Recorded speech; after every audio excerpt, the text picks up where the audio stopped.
Hello everyone. क्या आपको पता है आईआईटी वाले बाबा के बारे में आजकल न्यूज़ तो आप सभी देखते होंगे। प्लस उनका एक नया बवाल सामने आया है। वो बवाल क्या है?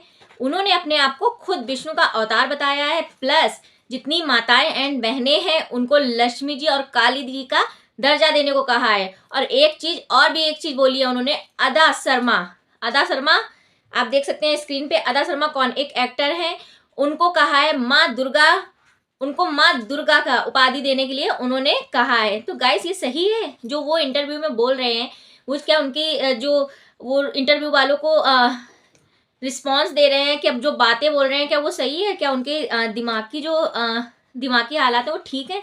उनका दिमाग ठीक है? क्या वो बोल रहे हैं वो बहुत ज़्यादा चीज़ों में फंसते चले जा रहे हैं? वो कब क्या बोलते हैं उनको खुद भी नहीं पता है। वो कभी कुछ बोलते हैं, कभी कुछ बोलते हैं, कभी वो अच्छी न्यूज़ देते हैं, कभी बुरी न्यूज़ देते हैं।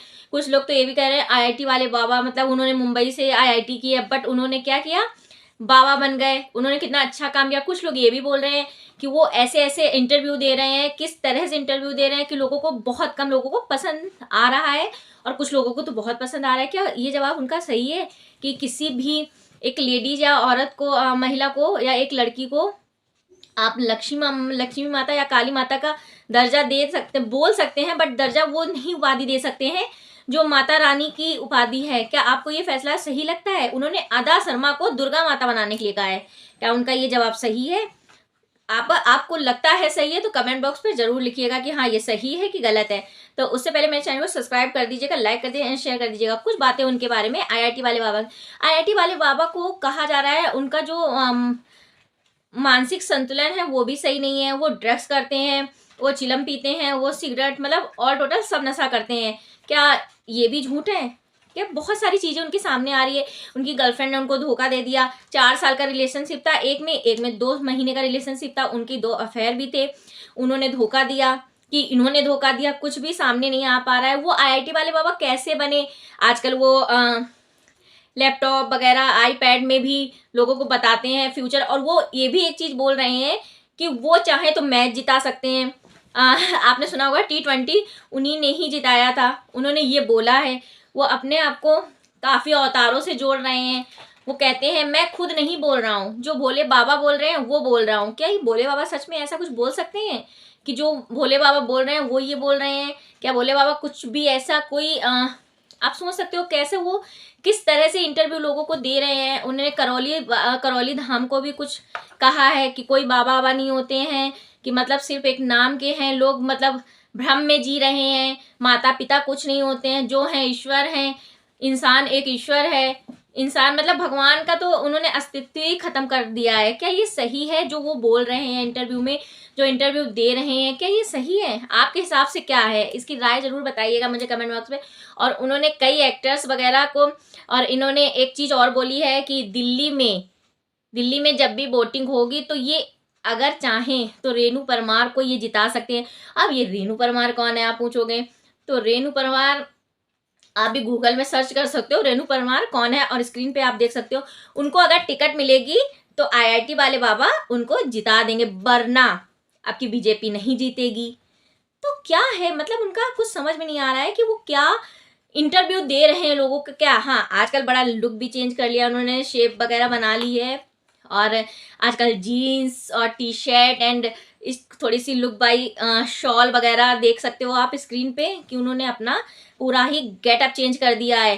तो गेटअप क्यों चेंज किया? जब आप एक बाबा थे तो गेटअप चेंज करने की आपको ज़रूरत ही नहीं थी, उसी में ही आप ढलते जो आपने डिसीजन लिया था। और एक चीज़ और है कि हाँ, उनके गांव वाले कह रहे हैं कि वो थोड़ा सा शुरू से ही पढ़ने में काफ़ी अच्छे थे, फैमिली से उनकी पट्टी नहीं थी, माँ बाप लड़ाई झगड़ा होता था, इस वजह से माँ बाप से उन्होंने दूरियां बढ़ा ली।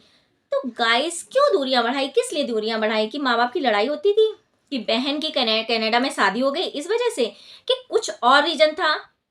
तो अभी रीजन पूरा सामने नहीं खुल के आ पाया है। वो तो खुद आईआईटी वाले बाबा बता सकते हैं कि वो क्यों बाबा बने, किस लिए बाबा बने, मेन मोटिव उनका क्या है बाबा बनने का। तो बहुत सारी चीजें हैं कि मिक्स होती जा रही हैं, कुछ मेन फैसला नहीं आ रहा है। और हाँ, एक चीज और है, न्यूज रिपोर्टर तो आजकल आईआईटी बाबा के पीछे पड़ गए हैं। उनको व्यूज से मतलब है, पैसे से मतलब है, हर चीज से मतलब है। बट ये सही है? अगर आपको बात करनी है तो महाकुंभ की वाली बात करिए। महाकुंभ में क्या हो रहा है, योगी जी ने क्या किया, कितनी फैसिलिटी अरेंज की लोगों के लिए, टूरिस्ट के लिए खाने का व्यवस्था की, प्लस रहने की व्यवस्था की, कितना सारा अरेंजमेंट योगी जी ने किया हुआ है, लेकिन उसकी तो कोई बात ही नहीं कर रहा है।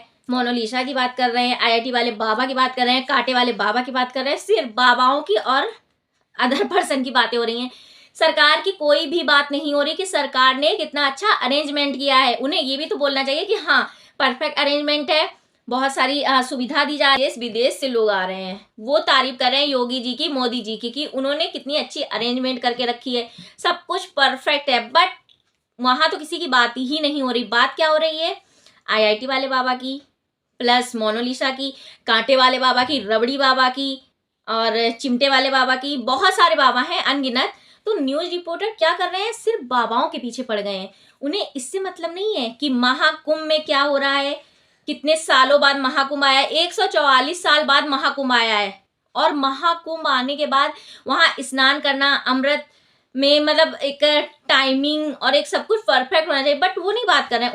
उन्हें तो सिर्फ व्यूज से मतलब है और पैसे कमाने से मतलब है। उन्हें इससे मतलब नहीं है कि योगी और मोदी जी ने कितना अच्छा बेस्ट काम किया है लोगों के लिए, जनता के लिए। उन्होंने कितना ज्यादा किया हुआ है, कितने अच्छे अरेंजमेंट करवाई है। बट उनसे मतलब न्यूज रिपोर्टर से मतलब नहीं है। क्या ये सही है गाइस? ये सही है कि गलत है ये मुझे नहीं पता, वो आपकी राय है, आप बता सकते हो ये सही है या गलत है। बट ऐसा नहीं होना चाहिए।